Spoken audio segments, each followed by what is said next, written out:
இவனுக்கு என்னாச்சு மேடம்? இன்னும் என் கண்ணு முழிக்காம இருக்கான். ஏய் தம்பி தம்பி என்னாச்சுடா?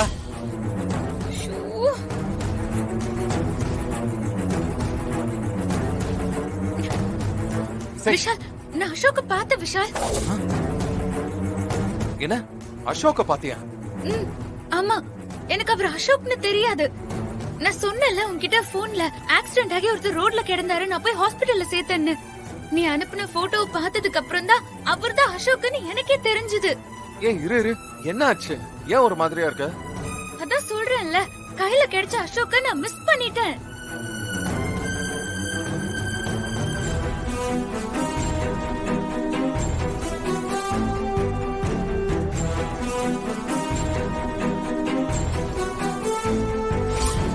ஐயோ, என்னாச்சு? அம்மா கார்ல இடிச்சு விழுந்துட்டாருமா. சின்ன அடிதாம்மா. பாத்து தூக்குங்க. போங்க.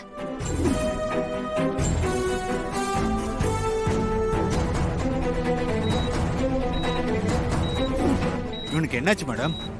இன்னும் என் கண்ணு முழிக்காம இருக்கான். ஏய் தம்பி தம்பி என்னாச்சுடா? அசோக் நம்ம கிட்ட இருந்து ஜஸ்ட் மிஸ் ஆயிருக்கான். ஆனா அதுல ஓன் தப்பு எதுவும் இல்லையே இசை.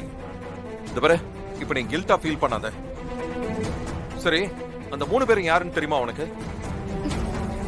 எனக்கு தெரியல விஷால். ஆனா ஹாஸ்பிடல்ல அட்மிட் கிட்ட கெஞ்சி கூத்தாடி சிசிடிவி ஃபுட்டேஜ்ல இருந்த ஒரு போட்டோ எடுத்திருக்கேன் நான் போன்ல. அந்த போட்டோ கொடு. இதோ இந்த போட்டோ பார்.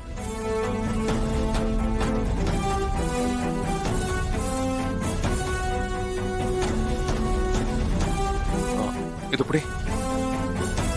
நம்ம ரொம்ப க்ளோஸா அவங்கள நெருங்கிட்டோம் இசை. இதை எனக்கு அனுப்பு, நான் உடனே என் ஃப்ரெண்டுக்கு அனுப்பி வைக்கிறேன். இரு,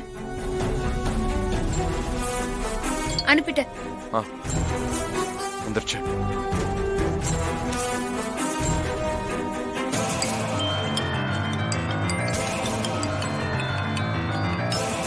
டேய் சொல்லு விஷால். டேய், உனக்கு 3 பேரோட போட்டோ அனுப்பி வச்சிருக்கேன். அந்த 3 பேரும் தான் அசோக்க புடிச்சு வச்சிருக்கானுங்க. அப்படியா? டேய், உனக்கு அந்த போட்டோ எப்படி கிடைச்சது? ஆக்சுவலி அசோக் ஆக்சிடென்ட் ஆகி ரோட்ல விழுந்து கிடந்திருக்கான். யாருன்னு தெரியாமலேயே இசை அவனை ஹாஸ்பிட்டல் அட்மிட் பண்ணிருக்கான். இந்த 3 பேரும் அசோக்கோட ரிலேஷன் சொல்லி அவனை டிஸ்சார்ஜ் பண்ணி கூட்டு போயிருக்காங்க. இப்ப அவங்க கஸ்டடியில தான் இருக்காங்க. இது ஹாஸ்பிட்டல் சிசிடிவில ரெக்கார்ட் ஆயிருக்கு. அதுல இருந்து எடுத்த போட்டோ தான் இது. டேய் வெரி குட்ரா, இது போதும். டேய், அவங்களை ஈஸியா கேட்ச் பண்ணிடலாம். நான் பாத்துக்கிறேன், டோன்ட் வரி. போட்டோ அனுப்பிச்சிட்டேன் இசை. என் ஃப்ரெண்டு கிட்டே நான் பேசிட்டேன். இது வரைக்கும் அசோக் எங்க இருக்கான், என்ன பண்றான்னு தெரியாம இருந்துச்சு.